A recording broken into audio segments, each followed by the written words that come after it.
If after marketing the site, and also we would need to look at those other criteria we've discussed here tonight, should the social and community facility, if it's demonstrated that it is surplus and there's good reasons, good planning reasons to let it change away from a social and community facility, should it only be allowed to be changed into housing? Now, at the moment, that's really the case outside of the central activity zone, but not within the central activity zone. Within the central activity zone, it could change into any other use subject to the normal policy provisions. Did anyone want to comment on that?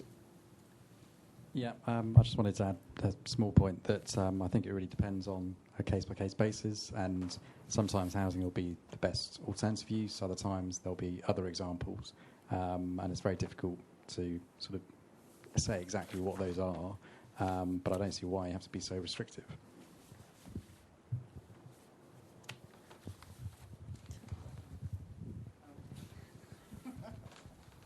Sorry, I've got a lot to say today, it seems. Just a point, really, that I'm not absolutely sure about this comment, but I do think that with a lot of landlords it's easier to turn it back into residential usage because there is less management involved in that, and it kind of fits in with the the general development that they've done. However, if there is something, I know that a joint needs strategy is actually in development at the moment, and it fits in with your core strategy plan of what other usages might be required across all service departments to again meet community need. Then it seems a shame that there can be such an easy default to returning it to residential usage. Okay, thanks. I was just going to agree there. I don't think it should just be for housing. I think that people look at a property which is serving the community and think, I can sell this and get housing and flats in there. But then what you're doing, you're building up the community and the housing, but you're losing your leisure and all the other facilities that go with that. That supports it. So I don't think it should just go... I know there's a housing need, but I'm seeing lots of community halls and schools and things colleges coming down for new housing blocks everywhere, but we're going to lose all the community stuff and facilities that we need. So I'd say no.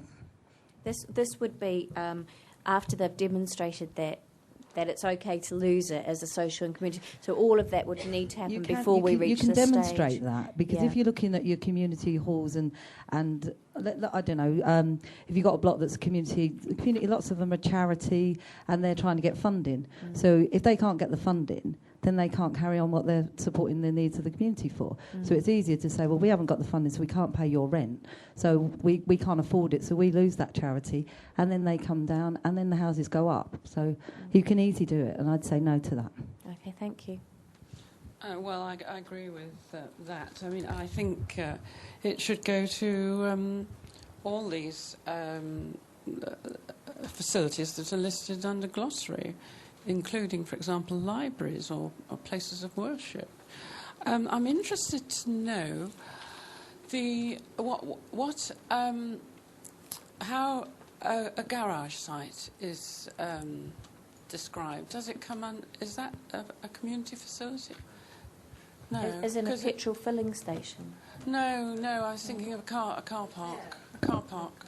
That doesn't come into this group. No. It's a community facility.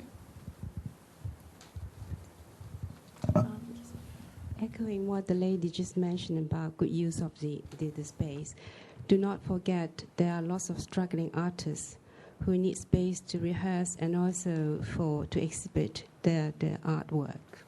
Okay, thank you.